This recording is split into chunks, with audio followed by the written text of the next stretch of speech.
We've all felt that magnetic pull, right? That idea that maybe a better, more exciting life is waiting somewhere else. Definitely. And Southeast Asia often comes up as that place. Again, Well, beautiful cultures, relaxed vibe. exactly. But sometimes those dreams, well, they don't quite go as planned. They can take sharp turns, maybe costly ones. Which brings us perfectly to our topic today. We've got an audio submission from a listener, let's call him Mark, who lived through exactly that. Right. He fell in love with the region, moved to Cambodia, and then things got complicated, financially and emotionally. It's quite a roller coaster. His story starts, interestingly enough, in Thailand. He was really taken with it initially. Yeah, apparently it exceeded all his expectations. So much so that a short trip turned into this urge to stay permanently. That led to a pretty impulsive decision, canceling his flight home. And making that first border run to Cambodia just for the visa initially. That first taste of Cambodia, even just the border town and the crossing, seems to have made a real impression, different from Thailand. He mentioned feeling more like an explorer, seeing the stark difference in poverty, which was quite eye-opening for her. And that feeling, that sense of adventure, seems to have fueled the next step, flying to Phnom Penh.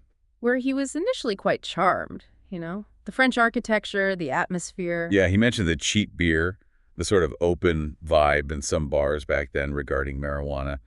It paints a picture. So that's what we're diving into. Based on Mark's own words, we want to unpack the choices he made, the turning points. And really look at the dynamics underneath. Things like cross-cultural relationships, the financial risks you take when you chase a dream abroad. It's about understanding the complexities. Precisely. How that initial buzz, that excitement, clashes with reality, with different expectations, especially when money gets involved. It's a story with, I think, some really valuable lessons. Okay, let's get into it. So he's in Phnom Penh, soaking it in, and he ends up at the Red Fox Bar. That's where he meets Kuntir. And there's immediate intrigue, but also, almost right away, a hint of cultural differences. He mentions her sister, right? Marrying an American, and this $3,000 payment to the family being involved. Yeah, that's a significant detail. It immediately flags that marriage might involve different expectations, maybe financial ones, than he's used to. A potential heads up, maybe? You could see it that way. It signals a different framework around family obligations and, well, marriage itself. Interesting. So they tried to meet up once at a mall. That apparently fizzled, but they did reconnect. And then they took a trip together that seems quite pivotal to the killing fields. Right. He said they really bonded during that visit. Which makes sense, sharing a powerful, sobering experience like that. Absolutely. Those kinds of shared moments can definitely forge a connection quickly. And then there's the practical side. The visa. Exactly. He found it surprisingly easy to get a one-year business visa in Cambodia back then. Ah, okay. So that would make staying long-term feel much more real, more achievable. Definitely removes a barrier. Yep. So he opens a bank account. And notices those really high interest rates Cambodian banks were offering. He mentions being tempted but holding back, which sounds wise. Very wise. But emotionally, he's getting invested. He's falling for Kuntir, starting to picture a life with her there. And he saw her as quite traditional, conservative even. Yes, he mentions her insisting on marriage before intimacy, and he kind of links that to her sister's situation. So he's building this narrative in his head about her values. Which shapes how he interprets everything, you know? Meanwhile, those high interest rates hint at the different economic reality, the potential gains, but also the risks. Right. So fast forward a bit. He's clearly in love, wants to be with her, and this leads him to agree to marriage. It seems that was her condition, based on his telling. So he meets the parents, and then comes the dowry request, $5,000. And he agrees to it. He does. Then they have the traditional marriage ceremony. It all happens pretty fast, doesn't it? Remarkably fast. Meeting, bonding, the visa, the dowry, the wedding. Yeah. It's a very compressed timeline. And that dowry, again, it highlights the financial element intertwined with the marriage customs there. Absolutely. It's a point where perhaps stepping back to understand the implications might have been a good idea. But he didn't. And almost right after the wedding, the pressure starts. For what? To buy a house. From Kuntir's family, primarily.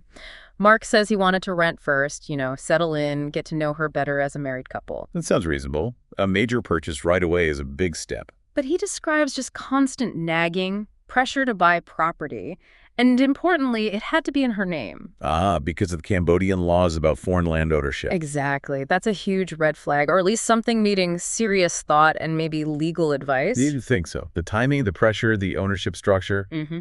it all points to needing caution. He looked at those French colonial villas he liked, but they were way too expensive, so they ended up buying a townhouse. For how much? $90,000, a very significant sum. Wow. Okay. That's a massive investment right off the bat. And it didn't stop there.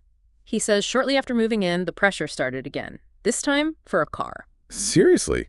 Another big purchase. Yeah, another $10,000, maybe $15,000. So the financial demands just kept escalating, one after another. The dream seems to be getting pretty expensive. Very. And this is where the dream really starts to fray at the edges. Mark wanted to start a business. Okay, something to build together. That seemed to be his idea.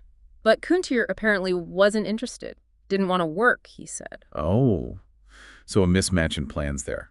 What did she want? According to Mark, the focus immediately shifted. Her family, and Kuntir too, started pressuring him to have a child right away. Right away. But they'd just gotten married and bought a house and car. Exactly. Mark felt it was way too soon. He wanted to wait, he said, at least 5 years, get established, you know. That's a pretty fundamental disagreement on life timing and priorities. Huge. And it led to a major breakdown. Kuntir moved into the spare bedroom. And then? An ultimatum. Have a baby soon or the marriage is over. Wow. Just like that. No compromise. Apparently not. And things unraveled very, very quickly from there. Leading to the financial loss you mentioned. Yeah, the whole $100,000 investment in the house and car basically on. Yeah. Because it was all in her name. And was the marriage even official? That's another kicker. He found out later it was never legally registered. Oh, Mark. So he had zero legal standing regarding the assets. None. And then, to add insult to injury, he sees Kuntir later back working at the same bar where they met. She pretends she doesn't even know him. Ouch. That's cold. Right. And he mentions the American guy who owned the bar, saying something like, you should have known better. Suggests maybe this wasn't the first time something like this had happened, or at least that it was a known risk. Mark felt scammed. He admits he can't prove it was a setup from day one, but given everything, the speed, the money, the ultimatum, the unregistered marriage. You can absolutely understand why he feels that way.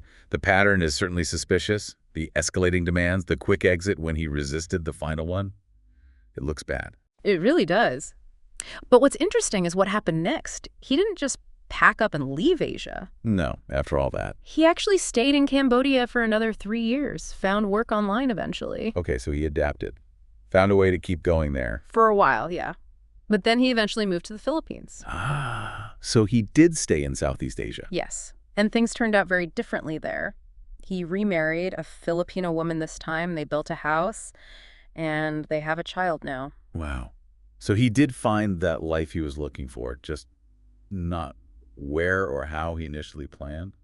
That's just incredible resilience. It really does, to pick yourself up after that kind of financial and emotional hit and build again. You must look back on the Cambodia experience with some complex feeling. Oh, absolutely. He talks about it still having genuine affection for Kuntir at the time, but also recognizing the, quote, stupid things he did, the pressure from her and the family. Does he regret it all?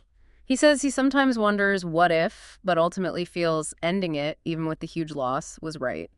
He calls it a lesson learned. A very expensive lesson, but one that didn't completely derail his dream of living in the region. Exactly. He sees the positive outcome now, having remained in Southeast Asia, and he shared the story hoping it might prevent someone else making similar mistakes. Which really brings us back to the key takeaways, doesn't it? I think so.